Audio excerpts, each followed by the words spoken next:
Indestructible Gaming. Choose your character. Musket Shot. Mr. K. Let the review begin. Welcome to Indestructible Gaming and More. I am Musket Shot. Alongside me is Mr. K. Mr. K, hello. Hello. Hello.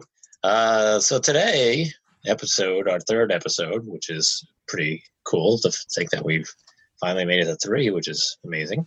Today, we are going to review the game Pizza Tower, which Mr. K found online and thought looked pretty interesting and looked like it'd be fun to play. So we did a little bit of playing with that this week, and so we're here to review that game this week. I hope you like pizza.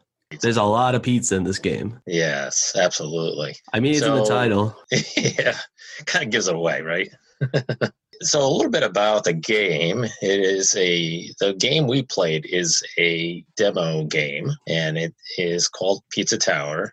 It has underneath it the Sage 2019 edition. It was used at the Sage 2019 conference, I guess, or expo this year, or last year, I should say. Get my years mixed up, but it has a sort of a retro feel to it. It's created by a guy. We don't really know his real name. His name is Pizza Tower Guy. There's co-creators, Mr. Sauce Man and Frostix, Frostix, in case anybody's wondering. So that was kind of interesting. And I think people have looked up to see who the person is. And Mr. Pizza Tower Guy's got a Twitter account, and he just goes by Pizza Tower Guy, and he does some pretty funny tweets and stuff like that. So if you're into that, you should check him out. So the game, like I said, is a demo. We downloaded it. He has a Pizza Tower site on a site called itch.io. It has a whole bunch of different indie-related games and games you can download. Some free, some not so free. And it's actually a pretty good site. When I did a lot of looking around on the site, a lot of stuff we can search by platform you play on, type of game, input methods, like, if you want to play with a keyboard or a controller. Pretty cool site. I'm definitely going to have to look into more of the games on that site, and I'm sure there'll probably be some other ideas we come up with for future games. Some of the other games by Pizza Tower Guy that we were looking at, he's got one called Pizza Tower Peppino's Christmas Break. There's one called Noises Hardoween, and the character almost kind of looks like the Noid from the old Domino's commercials from years ago, if you remember those. And then there's one with Golf with Peppino. So it looks like a lot of those are more, again, demos and smaller games and stuff like that. So, but we're really here to talk about Pizza Tower. Some interesting characters in this game. Type of game is a 2D platformer. It's supposed to be inspired by the Wario Land series. Mr. K, did you ever play Wario Land at all?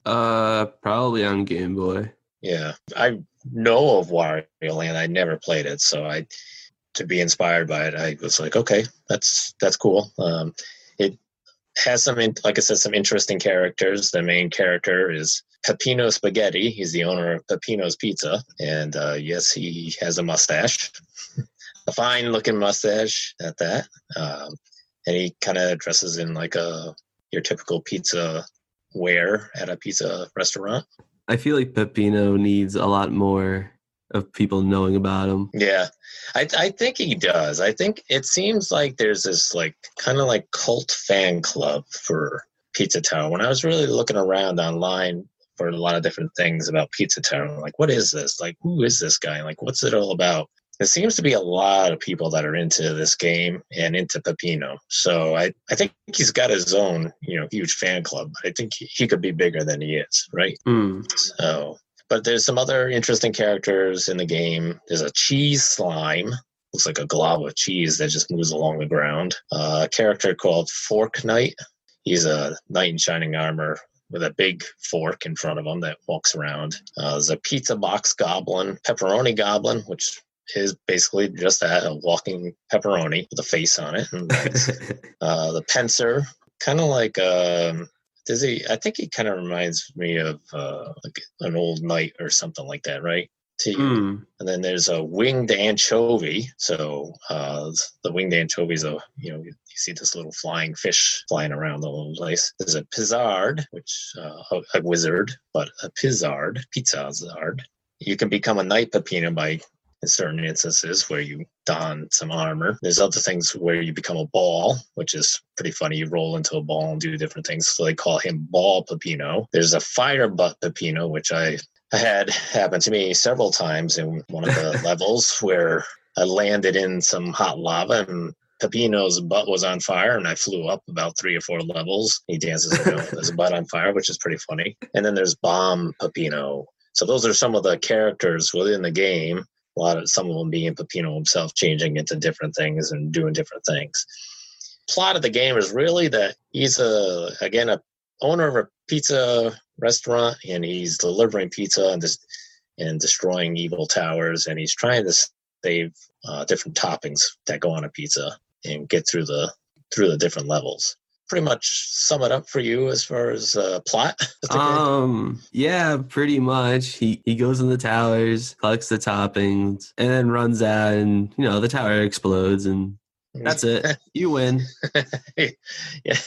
Yeah, there's 3, so this demo has 3 levels. So you can choose which level you want to start on. You don't have to start at the first level. I jumped around and tried all 3 levels and played around with doing different things. There's actually a tutorial too that you can do first where it teaches you how to do all the different things, like the grabbing, the rolling, smashing through things and stuff like that. So it's pretty helpful if you can do the tutorial.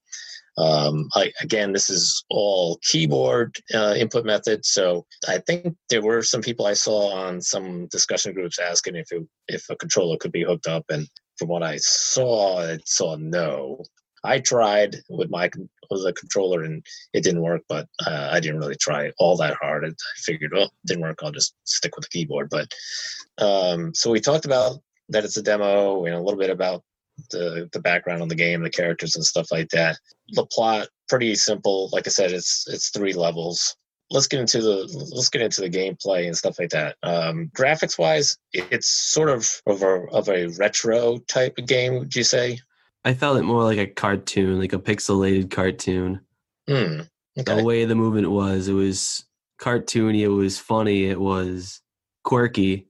Yeah. It kind of reminded me of like Mad Magazine, the way the art style kind of looked. That's so funny. Or like Ren and Stimpy or something like that. It was really, I liked it a lot. It was like one of the best things about it. A lot of charm. It's so funny that you mentioned Mad Magazine, because when I saw Peppino in the game, all I could think about was there's a character that in Mad Magazine, the first name, he was a comic artist for Mad Magazine. His first name was Sergio, and I want to say it was Aragon, or something like that. Last name began with an A. But the character reminded me of characters that he used to draw. Shorter guy with a long, with a mustache and everything like that. And I think it was actually I think it was more of a drawing of him, if I remember correctly, as a character in Mad Magazine. But it's funny that you mentioned that. I think the game has a lot of personality going for it. I really want to see this game expand. I want to see merchandise. I want to see it a lot more places. Yeah. A lot of Peppino t-shirts and stuff like that. Yeah, dude. I would love a Peppino figurine. What they could do is they could do some Peppino delivery, like baseball caps. How like a lot of delivery restaurants have like the caps and stuff like that. They could do a Peppino delivery cap or something like that, or make a t-shirt like that makes it look like you're a delivery boy for Peppino or something like that. Like a Halloween costume. Yeah. Peppino, fake mustache. Get the fake the fake mustache. It's sold separately from the outfit. Yeah, right. Yeah, I mean, so the graphics wise, I think it's pretty cool. It definitely has a retro feel to it, or look to it, especially as far as graphics and stuff like that. Gameplay, kind of similar to Mario Brothers, I would think. I feel like the game has its unique gameplay. I think it has its own thing going. Mm-hmm. It takes a little bit from Mario Land, but not enough to steal from it, enough to just inspire it. And it kind of creates its own thing doing that. Yeah, I wouldn't say it's like a an exact rip off of Mario or Wario Land or whatever they were inspired by. I definitely think that it's different. The gameplay is interesting, the different characters and stuff like that, the different actions. I mean, Mario just kind of would run and jump, and then occasionally have weapons and stuff like that. And Peppino does get weapons, I guess, in the game. I never came across any weapons, but he gets a shotgun. Oh, he does. Okay, he does. I thought there was something else. Yeah, yeah, he gets the shotgun, and you're able to shoot at the enemies in blocks. Yeah, it's pretty interesting. A little bit. He does a little bit more. The character does a little bit more than he does a jump. He does like a sprint. That he flies. He can grab things. He can slam into things. He can roll himself into a ball and slam into things, knock stuff down. Probably one of the funnest parts of the game is when you grab one of the characters in the game, and you can either like slap them, punch them, kick them. At some points, he like bites and bites them and like throws them. I mean, it's pretty funny, all the different little things that he can do. Jump up the air and splat them and stuff like that. Peppino, his face is up in the upper left corner of the screen the whole entire time. So every time you do something, sometimes his face reacts to what you're doing. So if you get hit or get hurt or something like that, his face flinches and makes weird faces to you. And then there is a taunt button you can press where he does all kinds of different sort of taunting type moves where he poses or does different things, which I thought was pretty funny. I found it at times a little annoying that it was right next to one of the other main buttons that you had to press. So there was times where I was trying to grab something and I ended up doing a taunt and got hit. I was like, but other than that, the character definitely has a lot of personality, and they try to definitely make that stand out in the game. The main gimmick though is definitely the speed he reaches. Yeah. Basically, when you go at a certain speed and you keep going at that certain speed, Peppino gains what's the word? Momentum. That's the word. He gains a lot of momentum. I mean, that gives him the ability to break through blocks and to do other things, find secret areas, collect collectibles. Yeah. It's the main gimmick. Yeah, and that was one of the things, too, is there's like 6 secrets on each level. So there's different areas where you can go down and gather secrets.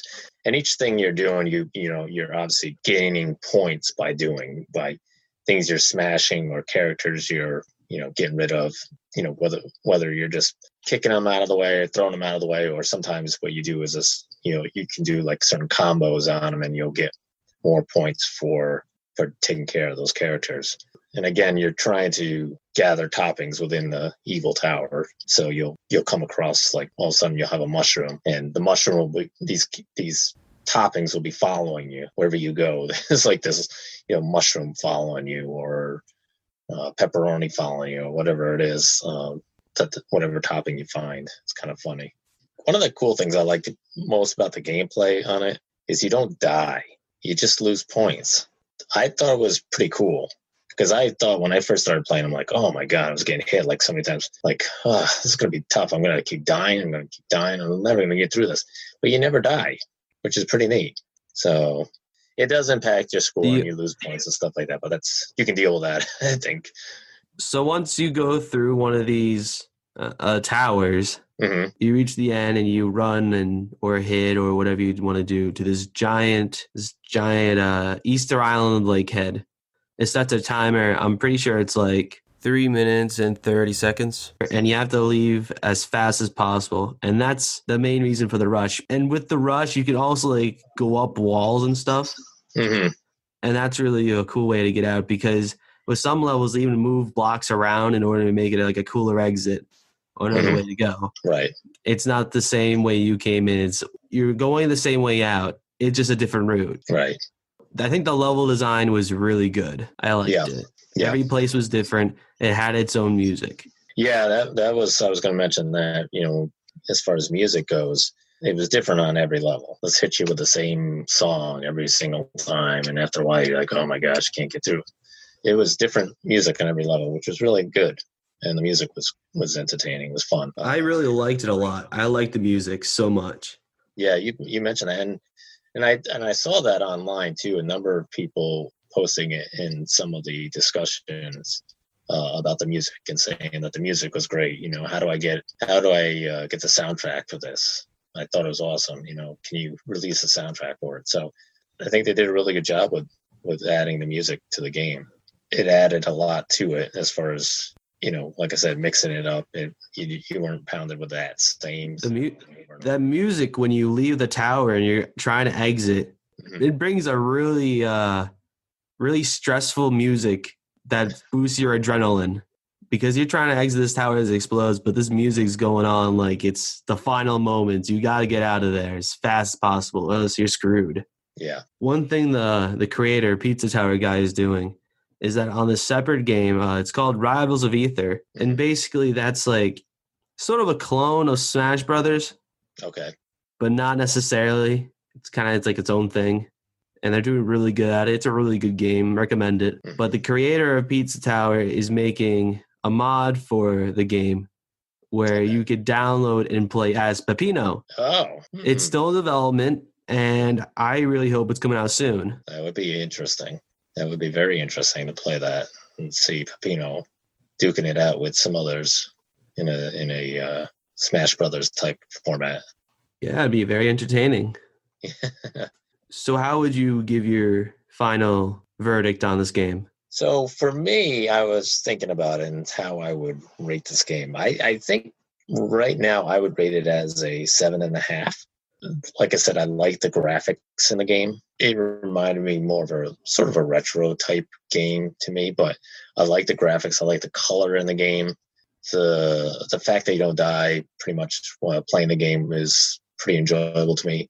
I'm not a big fan of having to use keyboard controls, but once you get used to them, it isn't as bad. I would prefer to use a controller though. So if there was any way to have you be able to play this game with a controller, maybe it would make it too easy. Maybe it would make it this is hard. I don't know. And I'm not sure if that was the reason behind having it just be keyboard only.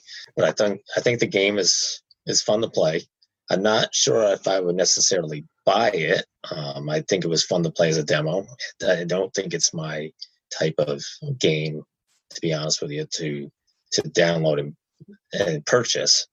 I think it may have some replayability if you really like this type of format of a game where you're bouncing around, jump around and doing things. But for me, I don't think I necessarily would buy it. I would, if it was something downloaded free, I'd have it on my system or have it there, but maybe I'd only play it once in a while. I wouldn't play it all the time. But I think it was a good game. Like I said, I'd give it a 7.5.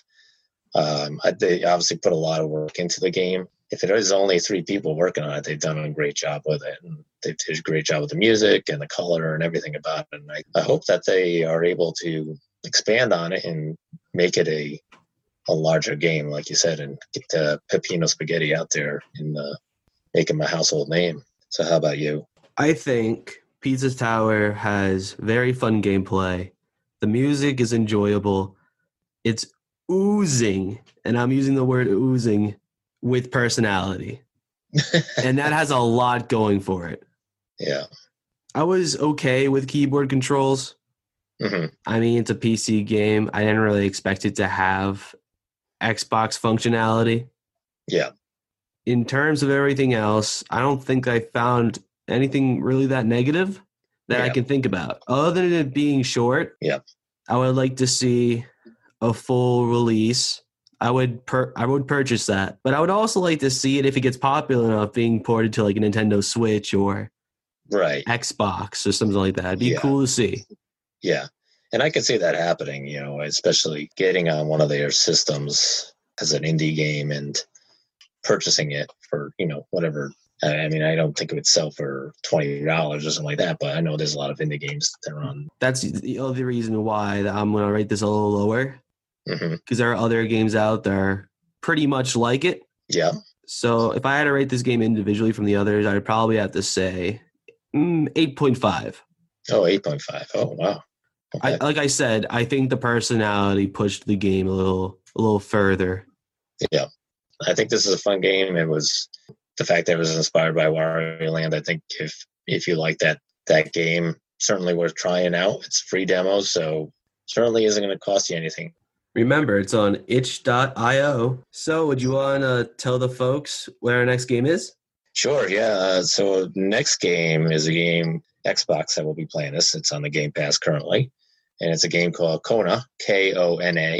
And hopefully I'm pronouncing that right. But it's a mystery game taking place in northern Canada in 1970. So this should be pretty interesting for us. It looks like it's more of a first-person type of game, but we'll see how it plays out and do a review on that. Hopefully you'll be able to listen in and see what we think. All right, so I guess that's it for today. We'll wrap it up. Yeah. So thanks for joining us. We appreciate your time listening to us. Have a beautiful day, afternoon, night, whatever. All right. Thanks, everyone, and keep gaming. Peace. Game over. Hey, it's Mr. K here. I just want to let you know that you can follow us and like us on Facebook and Twitter. By the way, you can also download this podcast on Spotify, iTunes, and TuneIn Radio. All right, folks. Have an awesome day. See ya.